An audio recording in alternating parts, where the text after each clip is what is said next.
أعوذ بالله من الشيطان الرجيم.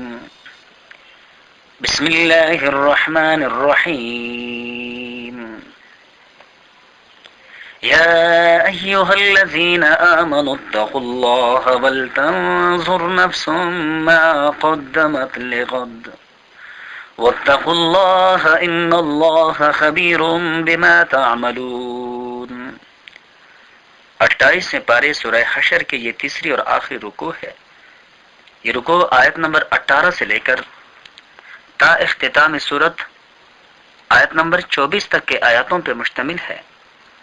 قرآن مجید کا یہ ایک قاعدہ ہے کہ جہاں کہیں اللہ تبارک و تعالیٰ نے قرآن مجید میں منافقین اور منکرین کے نفاق پر گرفت فرمائی ہے تو ساتھ ساتھ اللہ تبارک و تعالیٰ نے ان کو بھی اور انہی کے ساتھ اللہ نے مسلمانوں کو بھی نصیحت فرمائی ہے کہ اپنے آنے والے دن کا فکر کر لو. وہ آنے والا دن کہ جو ہر ایک پر آنے والا ہے اور جس سے بھاگ کر بھی کوئی انسان اپنے آپ کو بچا نہیں سکے گا. اس پوری رکوع میں اللہ تبارک و تعالیٰ نے انہی نصیحتوں کا تذکرہ فرمایا ہے. چنانچہ ارشاد باری تعالیٰ ہے یا ایھا الذین آمنوا، اے وہ لوگ جو ایمان والے ہو، اتقوا اللہ، اللہ کا تقوی اختیار کر لو. ولتنظر نفس، اور چاہیے کہ دیکھ لے ہر نفس ما قدمت لغد، کہ کیا بھیجتا ہے وہ اپنے آنے والے کل کے لیے. یعنی اللہ سے ڈر کر طاعت اور نیکیوں کا ذخیرہ فراہم کر دو اور سوچو کہ کل کے لیے کیا سامان تم نے آگے بھیجا ہے جو مرنے کے بعد وہاں پہنچ کر تمہارے کام آئے. واتقوا اللہ، اور اللہ کا تقوی اختیار کرو. ان اللہ خبیر بما تعملون، بے شک اللہ کو خبر ہے وہ جو تم کرتے ہو. یعنی تمہارا کوئی کام اللہ سے پوشیدہ نہیں ہے، لہذا اس سے ڈر کر تقوی کا راستہ اختیار کرو اور معاصی اور نافرمانیوں کے ارتکاب سے خود کو بچائے رکھو. ولا تکونوا، اور نہ ہو جاؤ تم کالذین، ان لوگوں کے طرح نسوا اللہ، جنہوں نے اللہ کو بلایا، فانساہم انفسہم، پھر اللہ نے بلا دیے ان کو ان کے نفسوں سے. اولئک هم الفاسقون، یہی لوگ ہیں نافرمانیوں کے ارتکاب کرنے والے. اصل میں جو لوگ اللہ تبارک و تعالیٰ کو بلا دیتے ہیں، اللہ تبارک و تعالیٰ کے حکم کو فراموش کر لیتے ہیں، تو یہ خدا فراموشی کا لازمی نتیجہ خود فراموشی کی صورت میں نکل آتا ہے. جب آدمی یہ بھول جاتا ہے کہ وہ کس کا بندہ ہے تو لازماً وہ دنیا میں اپنے ایک غلط حیثیت متعین کر بیٹھتا ہے اور اس کے ساری زندگی اسی بنیادی غلط فہمی کے باعث غلط ہو کر رہ جاتی ہے. اسی طرح جب وہ یہ بھول جاتا ہے کہ وہ ایک اللہ کے سوا کسی کا بندہ نہیں ہے تو وہ اس ایک کی بندگی تو نہیں کرتا جس کا وہ در حقیقت بندہ ہے، وہ ان بہت سو کی بندگی کرتا رہتا ہے جن کا وہ فی الواقع بندہ نہیں ہے. اللہ تبارک و تعالیٰ فرماتے ہیں کہ اللہ کو بلا دیا، سمجھ لو کہ خود اپنے آپ کو بلا دیا، اپنا نقصان کر دیا. جو اللہ کے حقوق کو بلا دیتے ہیں، اس کی یاد سے غفلت اور بے پرواہی برتتے ہیں، اللہ نے خود ان کے جانوں سے ان کو غافل اور بے خبر کر دیا ہے کہ آنے والے آفات سے اپنے بچاؤ کی فکر ان کو پھر لاحق نہیں رہتی اور نافرمانی میں غرق ہو کر ہمیشہ کے خسارے اور ابدی ہلاکت میں خود کو ڈال دیتے ہیں. لا یستوی اصحاب النار، برابر نہیں دوزخ والے، و اصحاب الجنت، اور جنت والے. اصحاب الجنت هم الفائزون، جو لوگ اصحاب جنت ہے وہی کامیابیوں سے ہمکنار ہونے والے اور اپنی زندگیوں کے مرادوں کو پانے والے ہیں.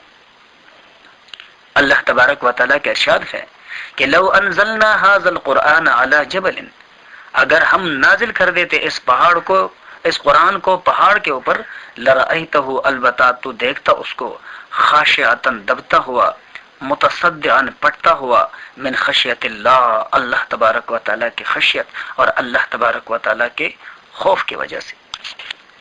یہ مقام حسرت اور افسوس ہے کہ آدمی کے دل پر قرآن کا اثر کچھ نہ ہو، حالانکہ قرآن کی تاثیر اس قدر زبردست اور قوی ہے کہ اگر وہ پہاڑی جیسے سخت چیز پر اتارا جاتا اور اس میں سمجھ کا مادہ موجود ہوتا تو وہ بھی متکلم کی عظمت کے سامنے دب جاتا اور مارے خوف کے پٹ کر پارا پارا ہو جاتا. سورہ احزاب میں اس کی تفصیل ہو گزری ہے. وَتِلْكَ الْأَمْثَالُ نَضْرِبُهَا لِلنَّاسِ، اور یہ ہیں مثالیں جو ہم بیان کرتے ہیں لوگوں کو سمجھانے کے لیے، لَعَلَّهُمْ يَتَفَكَّرُونَ، تاکہ لوگ اس میں غور اور فکر کریں، اور غور اور فکر کر کے اس سے نصیحت حاصل کریں۔ حضرت شاہ ولی اللہ محدث دہلوی رحمۃ اللہ علیہ فرماتے ہیں کہ کافروں کے دل بڑے سخت ہے کہ یہ کلام سن کر بھی ایمان نہیں لاتے، اگر پہاڑ سمجھے تو وہ بھی دب جائیں۔ اللہ تبارک و تعالیٰ فرماتے ہیں کہ اس کی بنیادی وجہ ان کے نافرمانیوں کا ارتکاب ہے کہ ان کے نافرمانیوں نے ان سے فرمانبرداری کی قوت کے فیصلے کو سلب کر دیا ہے، ختم کر دیا ہے۔ هو اللہ الذی، اللہ وہ ذات ہے، لا الہ، جس کے سوا کوئی معبود نہیں، الا ہوا، مگر وہی، عالم الغیب، جو عالم ہے، جانتا ہے پوشیدہ چیزوں کو بھی، والشہادت، اور وہ جو ظاہر ہے۔ اللہ تبارک و تعالیٰ کی یہ ایک صفت ہے، عالم غیب۔ علم غیب ان چیزوں کے علم کو کہا جاتا ہے کہ جن کو انسان اپنے کسی دستیاب ذرائع اور وسائل سے معلوم نہ کر سکے، اس کو علم غیب کہا جاتا ہے۔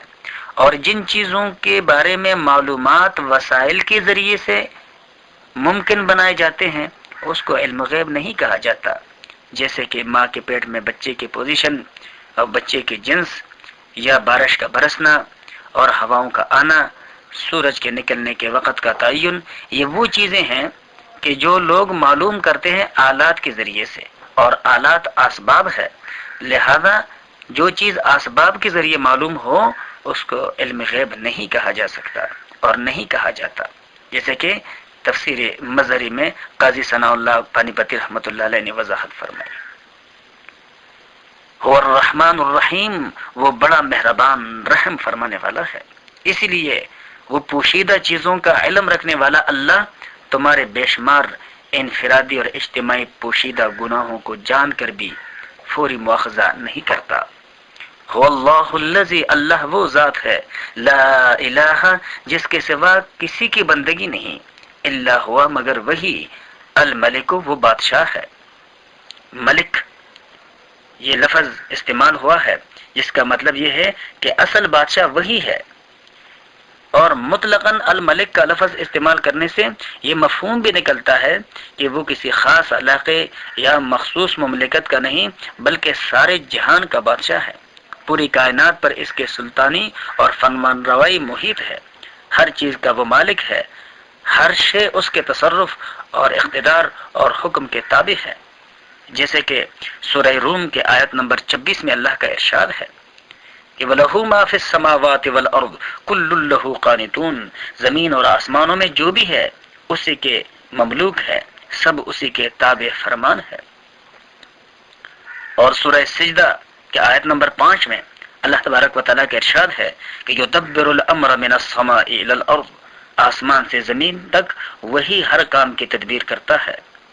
سورہ حدید کے آیت نمبر 5 میں اللہ تبارک و تعالیٰ کا ارشاد ہے کہ لہو ملک السماوات والارض وإلی اللہ ترجع الامور، زمین اور آسمانوں کی بادشاہی اسی کی ہے اور اللہ ہی کی طرف سارے معاملات رجوع کیے جاتے ہیں۔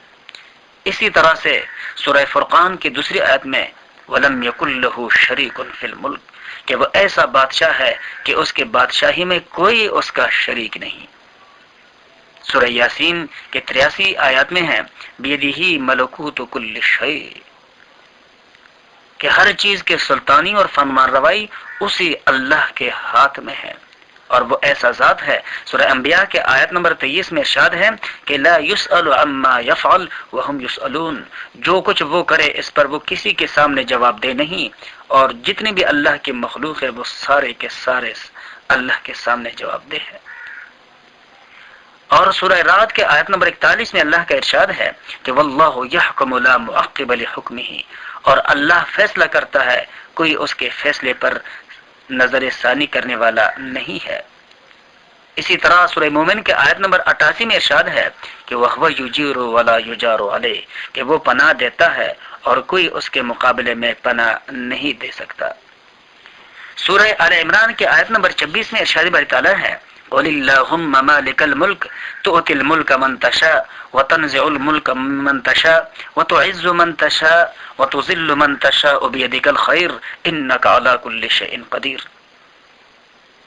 کہ اللہ مالک الملک، بادشاہوں کا بادشاہ، اے اللہ تو ہی ہے، تو جس کو چاہتا ہے بادشاہت عطا فرماتا ہے، اور جسے چاہتا ہے ملک چھین لیتا ہے، جسے چاہتا ہے عزت دیتا ہے، اور جسے چاہتا ہے ذلیل کر دیتا ہے۔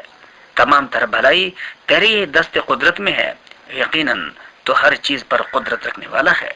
اللہ تبارک و